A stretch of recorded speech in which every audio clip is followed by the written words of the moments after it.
Another live, another day! Monday na naman and start of the week.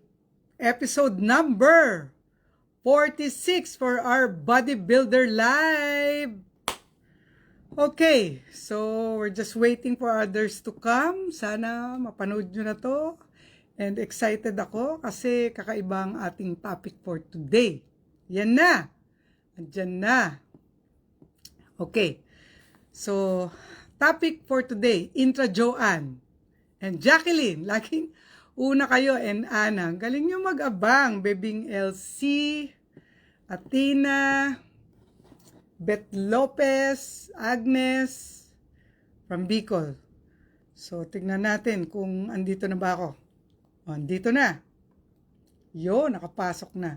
Si Ying, Christine. Good morning sa inyong lahat. Yan, si Manrisa, Agnes, Erna. Our question for today, on a Monday,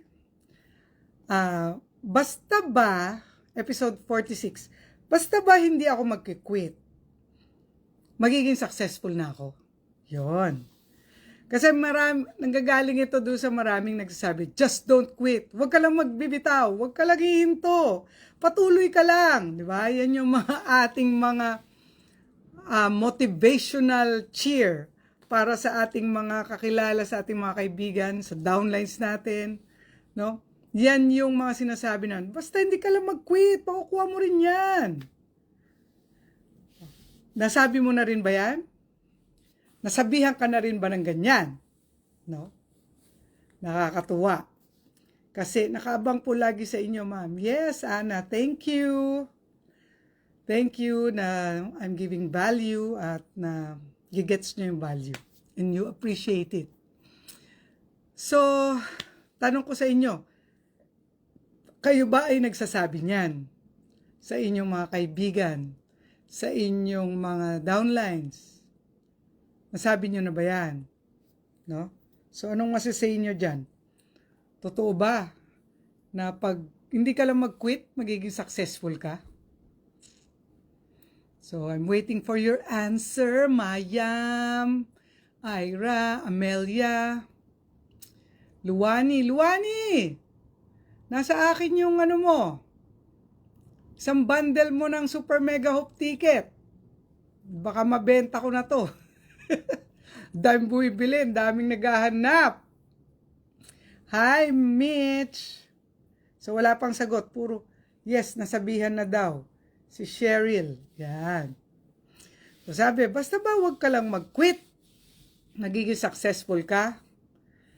Sabi daw kay Cheryl, just keep going and don't quit.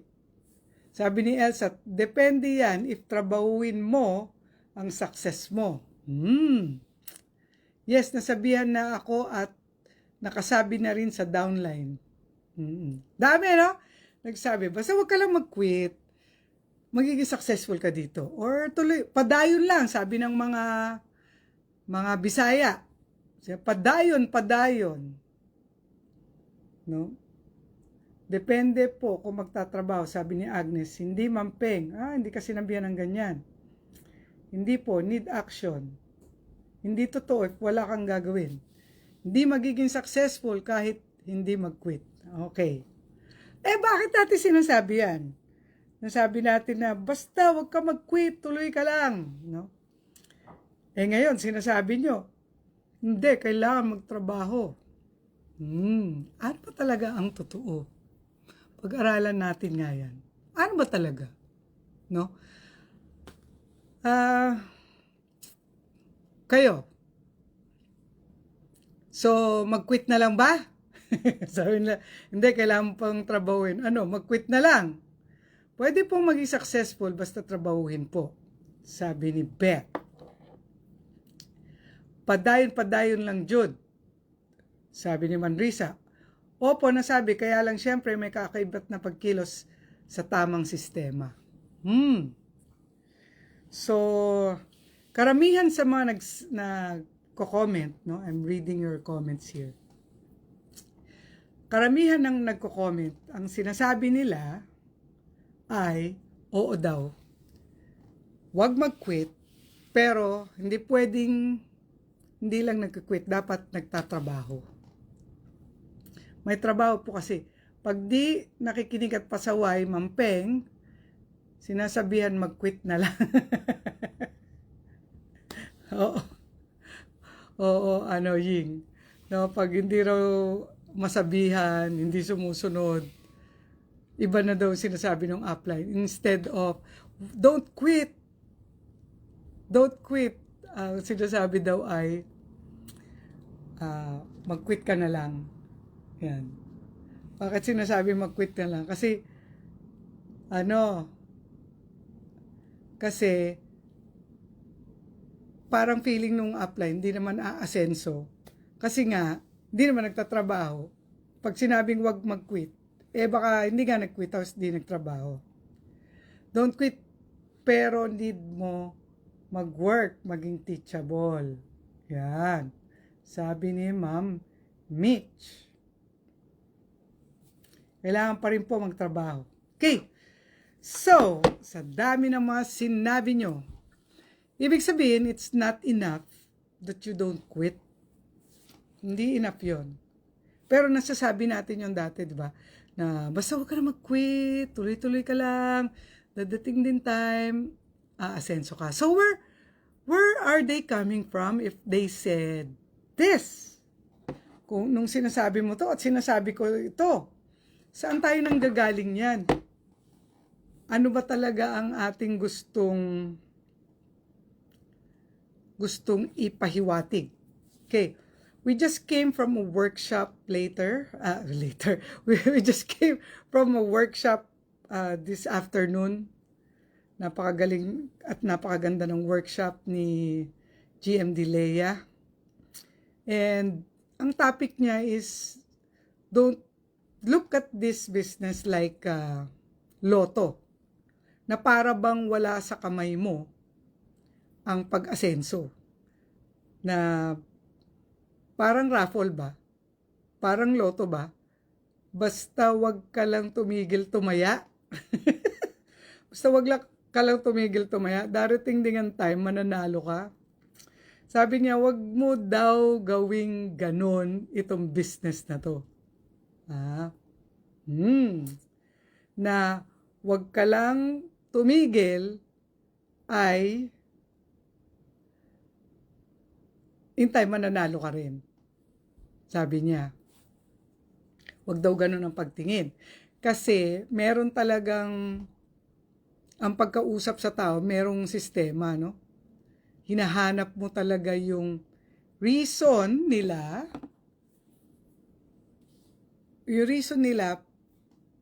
bakit nila gagawin to.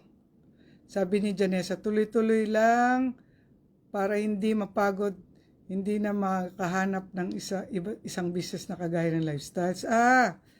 Magtuloy ka daw sa lifestyles kasi walang kagaya ng lifestyles. Of course, wala talagang kagaya ng lifestyles. So, sabi ni Ma'am Leia, if you're talking to prospects, make sure you ask questions para malaman mo kung saan nanggagaling yung kausap mo. Kung ano ba yung present situation nila at paano makakatulong yung lifestyle sa kanila. You ask and ask and ask, go deeper and ask and ask and ask so that you will know what they want in life, what they need, or yung situation nila that they want to get out of. Because if you don't ask, you won't know, no? And if you don't know, you cannot offer the lifestyles business na swak sa pangangailangan nila. Pero pag alam mo kung anong pangangailangan nila, may offer mo yung lifestyles business na specifically for their need. Yan. So, if they need something, I mean, you know what they need na offer mo, so they will see lifestyles as the answer to their problems.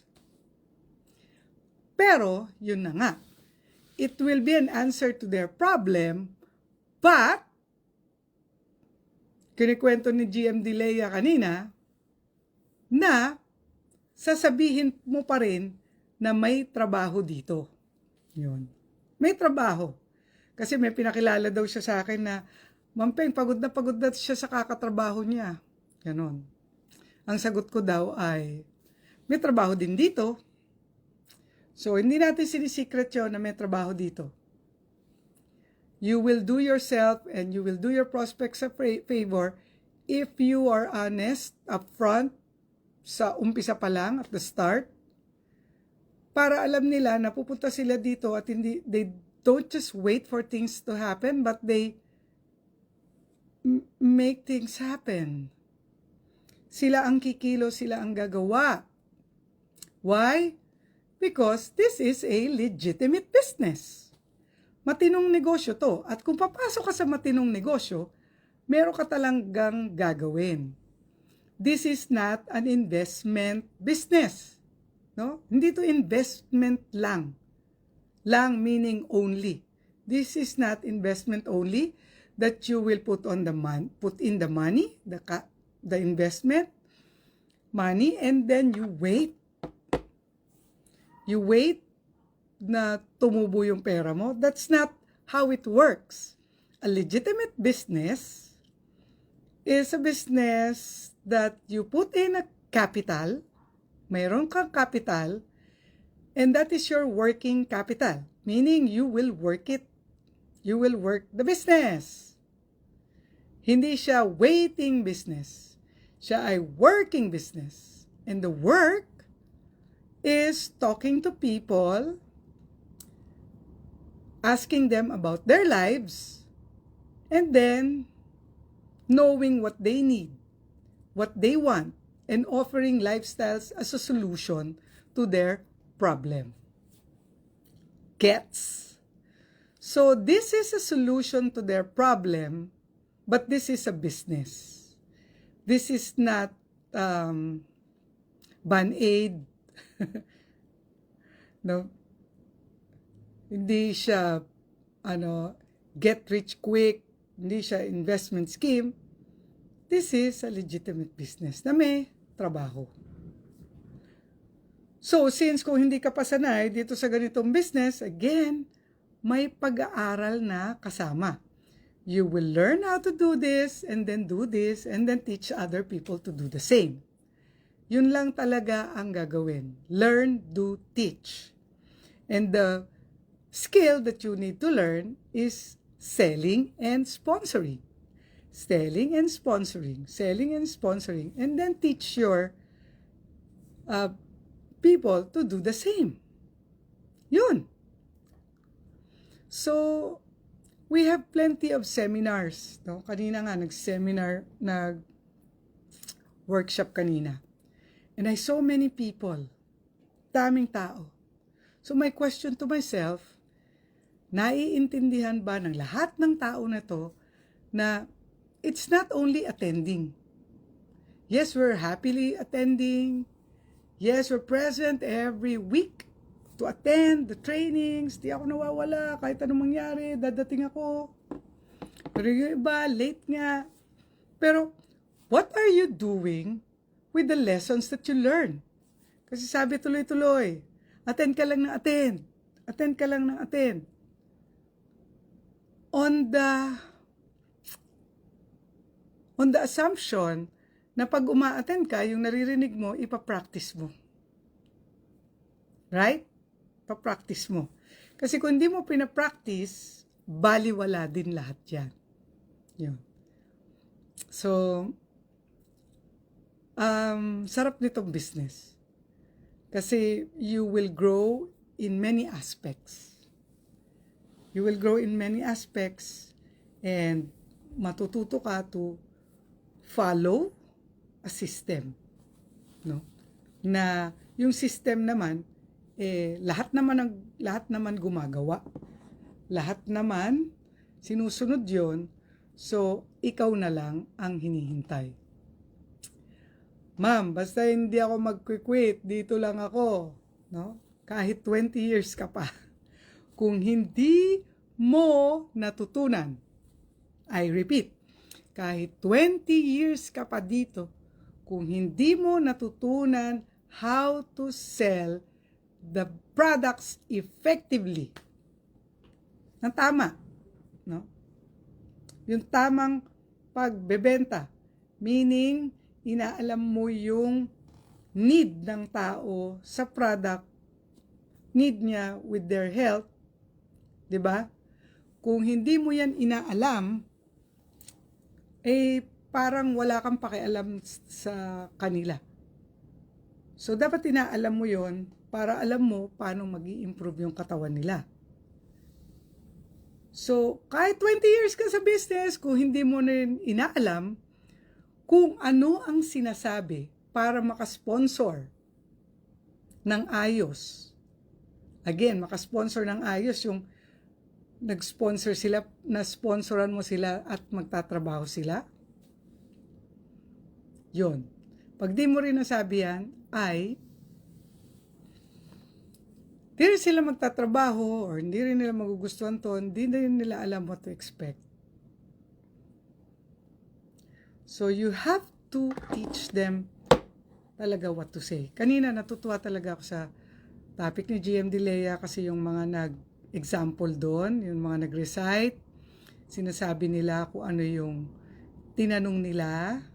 They're probing questions so that they will know yung buhay nung kausap nila. Like kanina, ano sabihin ko, Mampeng? Okay, tanong mo kung anong business niya, anong background niya. Marami kasing follower ko, no? So, tanong kung why are you following the page of GMD Peng? May business ka pa? May business ka ba? Magkano ba yung kita mo? Kasya ba para sa pamilya mo? What are your dreams? What do you want in your life? You ask questions like that so you will know how to offer lifestyles. Yung sabihin yung halaga ng pag-take ng product sa katawan nila. Yes, kasama yun. But in the business, sabihin mo rin ng halaga bakit gagawin tong business. So very important yung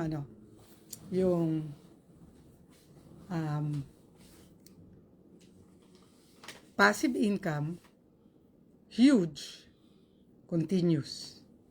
Because, yun nga, dalawa nga yung problema ng tao, di ba? Mamatay ng maaga or mamatay ng sobrang tagal. Both are expensive. So, di ba? Kung maaga, ano mo na ba? Nagawa mo na ba yung dapat mong gawin? Na-build mo na ba yung business para meron pa ring income kahit wala ka? At kung sobrang tagal, syempre, nagkakaedad ka naman. Ibig sabihin, kailangan mo talaga ng passive income because there will come a time that you cannot work. So, if you cannot work, kailangan tuloy-tuloy ang income. And huge. Huge enough para masustain yung lifestyle mo. And continuous. Kasi hindi mo nga alam kung gaano pa kahaba yung buhay mo. So, ganun. That simple. So, it's not enough that you stay here. It's very important that you learn how to do this business so you can do this business effectively. Yun.